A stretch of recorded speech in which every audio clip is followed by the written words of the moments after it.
से हाकिन डाकिन गज पे बारात ले आईनी। भूत पिचा से हाकिन डाकिन गज पे बारात ले आईनी।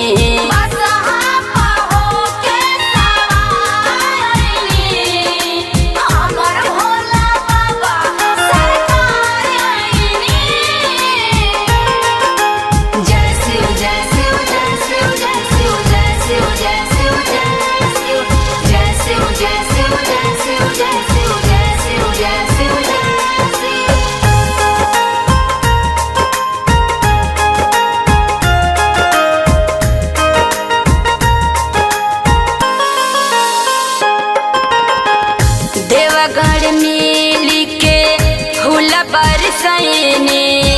भोला जी के रूप देखी मन मुस्कैनी। देवगढ़ मिली के फूल बरसैनी।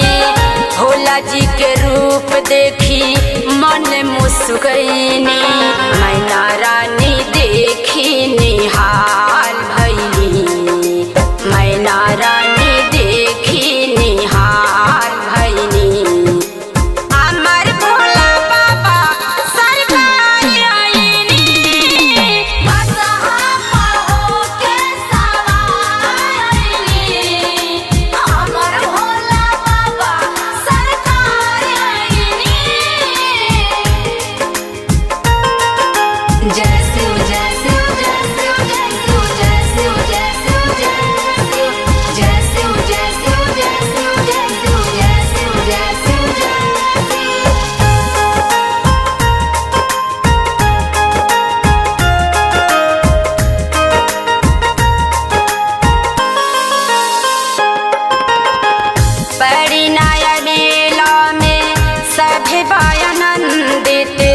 भोला जी के रूप देखी सभे बायचंबित।